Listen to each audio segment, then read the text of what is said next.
It might be easy for us to imagine robots dancing the robot. But are there any robots that can dance the worm? I'm Miss Paws, and today we will be talking about soft robots. The robots that we generally see in factories are hard metallic robots, created with speed and power in mind. They are made for controlled environments that are often isolated from humans. The actions that these robots take are predictable, such as picking up and placing boxes in an assembly line. But these hard metallic robots are not appropriate for all working conditions. This is where the need for soft robots comes in. Soft robots, unlike hard robots, have the ability to readily deform, making them a much safer option to work in and around the human body without damaging biological tissue. These robots can thus be integrated into our lives, such as in domestic settings. They also have the potential to travel to inaccessible spaces such as archaeological sites, in confined settings such as search and rescue sites, and even space where robotic movement is not expected to be predictable. Thus, soft robots are not meant to replace metallic robots. Soft robots aim to do something most hard robots can't, to face uncontrolled situations in the real world. So, what does the soft robot stand for exactly? Well, the literature on soft robots is fairly young, and the term soft robots is not very well defined. In their paper, Towards an Ontology for Soft Robots, the authors Kevin Chubb, Damon Berry, and Ted Burke state that due to the maturity of soft robotics, descriptions of soft changes readily. The meaning of soft not only changes with the advances in this field, but also changes with the researcher's area of interest. Although there are varying traits of soft robots depending on what type of soft robot it is, they all have one trait in common: compliance. So what exactly is compliance? To understand compliance, it is helpful to look at the inverse of compliance, that is stiffness. Stiffness is the ability to resist deformation when loads are applied. In contrast, a material that is very compliant will displace significantly when a load is applied. Soft robots are generally composed of easily deformable fluids, gels, and elastomers that match the elastic and rheological properties of biological tissue and organs. Okay, so a lot of fancy words there. Let me explain. Elastomers are large molecules that are elastic.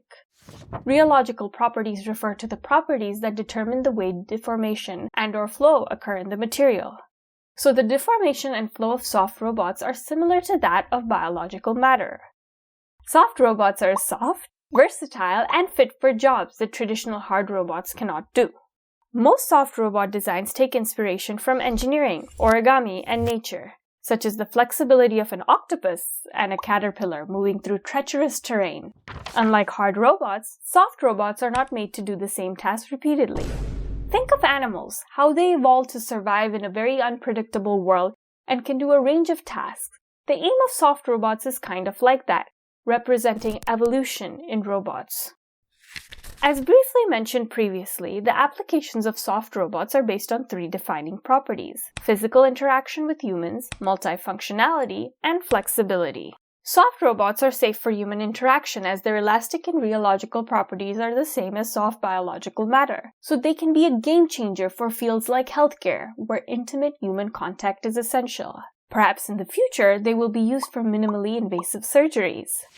Soft robots are capable of lifelike functions, so potential applications include soft wearable robots for human assistance. Soft wearable robots are compliant with human motion and are lightweight. In short, they are adaptive enough to perform the complex movements of the human body. Soft prosthetics could assist patients who have suffered a stroke with motor functions like standing, walking, and grasping, basically functioning like a second skin by cooperating with the body's healthy tissue. Soft robots are multifunctional, so we do not need to make a robot for every action when we can make one for a set of similar tasks. They are also flexible and lightweight, making them pretty good at collision avoidance, which helps them to prevent injury and easily power through a barrier. Additionally, another plus point of soft robots is that the manufacturing and operating costs are relatively low. As with every emerging and exciting field, this field has some challenges to overcome. Some of them are: current electronics and batteries are not adaptable or advanced enough. That is, they are not soft enough yet for soft robots to be autonomous and untethered.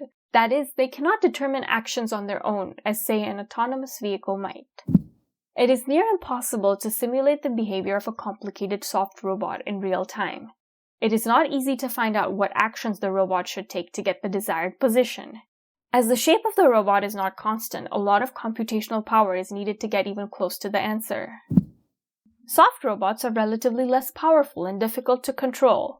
To enable complex locomotion, we still have some work to do. The beauty of an interdisciplinary field is that innovations in one can drastically affect the other. Soft robotics is no different. The innovations in 3D printing, batteries, and electronics are closely aligned with the future of soft robotics. But that's a topic for a future video. Now, if you'll excuse me, this cat needs to practice the worm.